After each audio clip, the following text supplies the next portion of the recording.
Assalamualaikum warahmatullahi wabarakatuh. Kembali lagi bersama dengan saya Andika Hendra Mustaqim. Sekitar beberapa tahun lalu saya membaca sebuah jurnal artikel yang menarik berjudul The IKEA Effect When the Labor Lead to Love. Jadi jurnal itu pas waktu itu saya buka iseng di jurnal Customer of Psychology di designdirect.com ya, salah satu jurnal terindeks Scopus yang menarik. Di situ jurnal itu ditulis oleh Michael Norton, kemudian ada Daniel Machan dan Dan Early. Dan jurnal itu ditulis, manuskrip tersebut ditulis tahun 2012. Hal yang menarik itu membahas tentang IKEA. Itu hal yang umum ya, IKEA itu menggebrak dengan menghadirkan menghadirkan konsep bisnis furniture, ya, bisnis perlengkapan rumah yang memberikan customer experience yang bagus ya ketika saya berkunjung. Tetapi di situ bukan itu ternyata, bukan customer experience-nya kira-kira ketika waktu berkunjung ke tokonya dan lain sebagainya itu ngertinya saya akan seperti itu. Tetapi di dalam The IKEA Effect itu justru lebih mengarah bagaimana itu kan si Norton, Machon dan Endley itu meneliti tentang sebenarnya keterlibatan pembeli ketika merakit furniturnya itu sendiri di rumah. Jadi membelinya itu kan kalau di IKEA kan dalam bentuk box ya, dalam bentuk box kotak-kotak yang di karton, kemudian kemudian semacam Lego lah konsepnya gitu kan, semacam Lego, kemudian orang itu akan merakitnya di rumah. Jadi seolah-olah itu pembeli itu seorang yang sangat ahli gitu kan, sangat ahli. Justru justru dengan itu di artikel tersebut yang akhirnya menjadi The IKEA Effect Theory, the teori yang sangat bagus itu menunjukkan bagaimana ternyata ketika ada partisipasi customer yang ikut terlibat langsung dalam merakit itu dan dipakai di rumah, itu justru menjadi valuation of self-made product. Jadi meningkatkan nilai dan akhirnya orang menganggap bahwa oh semua orang itu bisa menjadi tukang kayu, masang kayu gitu semuanya bisa kayak gitu kan. Akhirnya orang itu menjadi yang akhirnya amatir dianggap menjadi profesional, bahkan ketika itu bisa dikombinasikan sendiri itu bisa menjadi nilai jual sendiri. Ditambah apa, misalnya beli lemari ditambah apa, ditambah kreasi apa, itu bisa dijual, itu bisa menjadi nilai tambah lagi. Jadi ketika orang itu bukan hanya membeli sesuatu itu langsung jadi, langsung langsung fix, tetapi bisa ada proses keterlibatan si customer-nya tersebut. Sehingga di situ meningkatkan value-nya, bukan hanya si produknya itu tersendiri, tapi value do it by yourself. Jadi value do it by yourself itu menjadi menarik. Konsep seperti IKEA Effect itu sebenarnya sama ya ketika kita berbicara dengan berkaitan dengan customer ataupun dalam komunikasi perlindungan konsumen, misalnya dikaitkan dengan cara misalnya rapikan sendiri ya ataupun bersihkan sendiri, itu kan salah satu di KFC kalau tidak saya ya, di KFC ketika itu kan dia membersihkan sendiri, akhirnya pegawainya itu tidak perlu merapikan, tetapi istilahnya hanya sekedar mengelap meja aja, tetapi yang membawa penampannya ataupun sisa makanan itu kemudian dibuang itu oleh customer sendiri. Jadi bagaimana ada keterlibatan dari customer itu justru menjadi nilai penting dan menjadi nilai jual dalam upaya untuk memikat konsumen. Ada apa ini? Saya kira itu itu niru dari IKEA Effect ya.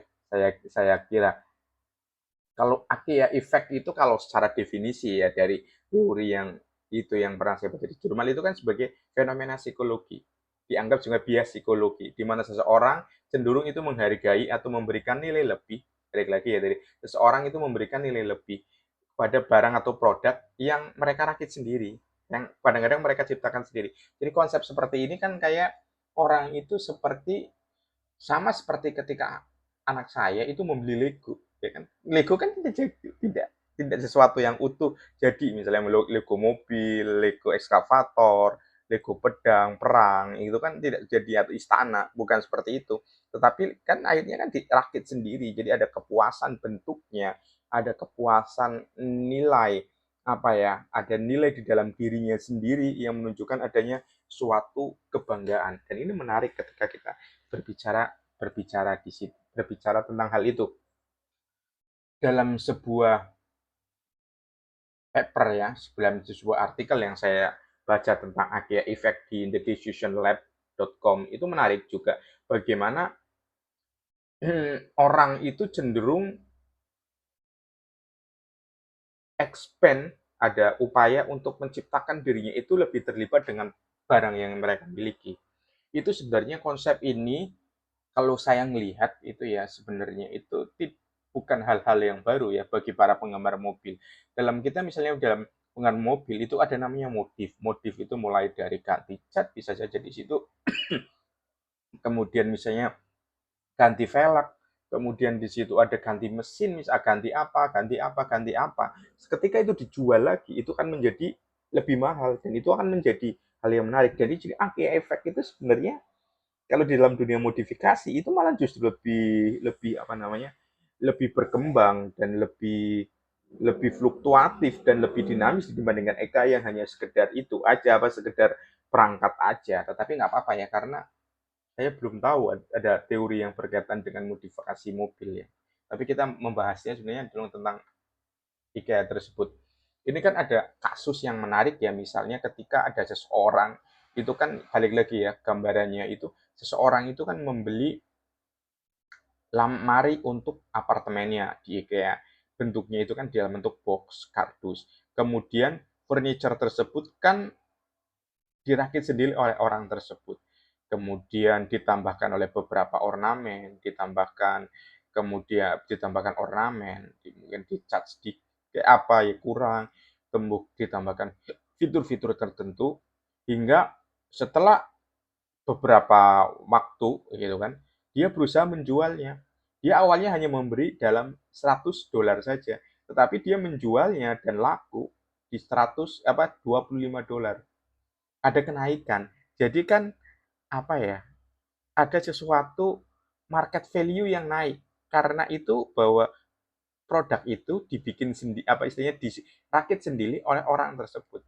Dan itu menjadi hal yang menarik dan karena itu apa ya belinya itu di IKEA apa di IKEA tersebut. Jadi apa yang bisa kita pelajari yaitu yang berkaitan dengan pertama itu individual effect. Berkaitan dengan individual effect. Individual effect-nya itu seperti apa bahwa IKEA itu berusaha meyakinkan ya kan meyakinkan kepada customer bahwa apa yang mereka beli dan apa yang nantinya mereka bisa ciptakan dari itu jadi itu bisa menjadi nilai lebih ke mereka. Jadi mereka itu menjadi bisnis itu juga istilahnya dalam dalam bahasanya itu juga memberdayakan konsumen jadi konsumen itu bisa menjual produk itu lagi kemudian dari apa yang dirakitnya dari apa yang di assembly-nya jadi ada kepuasan dan itu menunjukkan bahwa bagaimana orang yang memiliki apa ya upaya ataupun ketertarikan dalam merakit itu akan menjadi nilai lebih karena itu bisa mengembangkan hobinya jadi ketika produk itu ketika dirakit sendiri kemudian dikreasikan sendiri ada ses of belonging-nya itu naik. Ketika sense of belonging-nya naik, maka muncullah ada keputusan-keputusan lain untuk terus ya membeli, ya kan, untuk terus merakitnya, bisa saja untuk menjualnya. Jadi selain itu juga ada faktor overpaying of the higher experience. Jadi ini menunjukkan bahwa ketika seseorang seseorang membeli suatu produk, itu misalnya furniture, itu tidak perlu sebenarnya ada biaya tambahan untuk merakit dan lain sebagainya karena itu bisa dibikin sendiri. Dengan demikian, seseorang itu sebenarnya bisa meningkatkan nilai suatu produk ketika kita bisa menciptakan produk tersebut bisa apa namanya me- meningkatkan kualitasnya. Fenomena itu disebutnya kalau di dalam itu namanya heuristik apa heuristik. Heuristik itu adalah bagaimana kita itu menilai suatu produk itu bukan hanya produk itu sudah jadi, tetapi bagaimana effort semangat kita untuk bisa mengembangkan produk itu,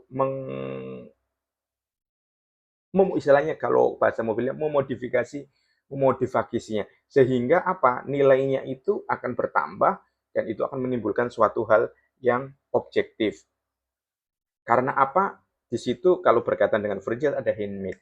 Seperti misalnya ketika kita membeli sepatu ya, sepatu yang dibuat dengan model mesin dengan sepatu, misalnya ada yang model handmade di UMKM seperti di Garut dan lain sebagainya kan, nilainya kadang-kadang lebih mahal sampai jutaan itu karena kan orang itu menghargai ya adanya handmade. Kemudian nilai apa sebenarnya kita yang bisa belajar dari IKEA Effect itu?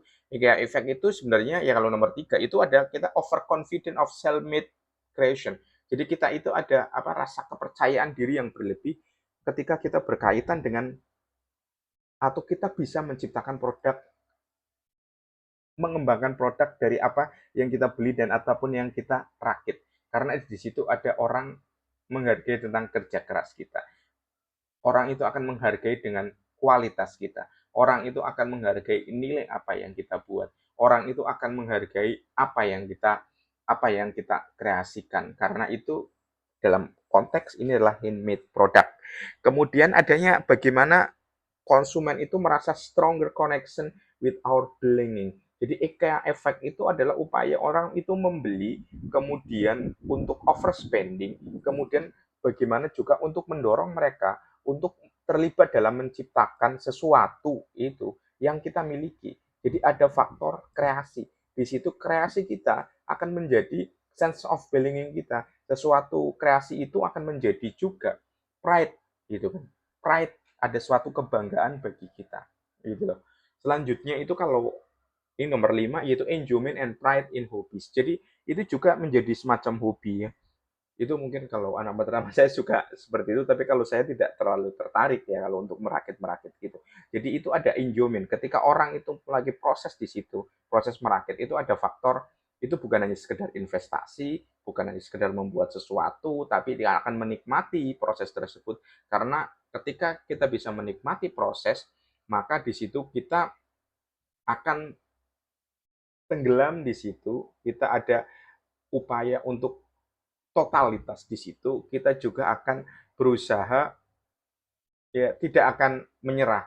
Jadi ini menunjukkan bahwa IKEA Effect itu sebenarnya ada semacam model bisnis. Model bisnis bagaimana yang bisa diterapkan untuk melindungi konsumen, untuk menarik konsumen, bahwa dan untuk memberdayakan konsumen. Karena bagaimanapun konsumen, solusi yang ditawarkan konsumen itu terkadang itu bisa menjadi solusi yang lebih baik dibandingkan apa yang sebenarnya korporasi tawarkan. Dengan demikian, dalam komunikasi perlindungan konsumen itu menunjukkan selain ada physical assembly, bagaimana cara kita merakit, kemudian orang itu bisa misalnya membayar 50% dari produk itu 50% atau mungkin 70% dari produk tersebut, kemudian 30%-nya itu akan lebih murah karena merakit sendiri. Kemudian ada customization, customization orang itu bisa mendesainnya sendiri sesuai dengan keinginannya dia. Kemudian dia juga ada model personalisasinya itu akan ditampilkan di situ. Dan itu juga nantinya akan mendorong kalau dalam community user generated content di mana adanya upaya-upaya melibatkan konsumen untuk bisa ikut andil dan ikut berkembang sehingga tidak lagi dikatakan bahwa tidak digelakan bukan hanya sebagai upaya untuk sekedar sekedar membeli, tetapi bagaimana konsumen itu juga membangun apresiasi, membangun rekognisi untuk orang lain, kemudian juga upaya menciptakan transformasi dari tugas yang awalnya dikerjakan oleh tukang, tetapi itu menjadi tugas yang dikerjakan oleh konsumen. Dan ini menjadi menarik dalam komunikasi perlindungan konsumen karena korporasi itu bisa memberdayakan konsumen. Intinya itu bagaimana IKEA Effect itu menarik untuk bisa diterapkan menjadi bisnis model yang tepat. Terima kasih banyak. Jangan lupa ya kasih kolom komentar dan jangan lupa subscribe. Terima kasih banyak. Assalamualaikum warahmatullahi wabarakatuh.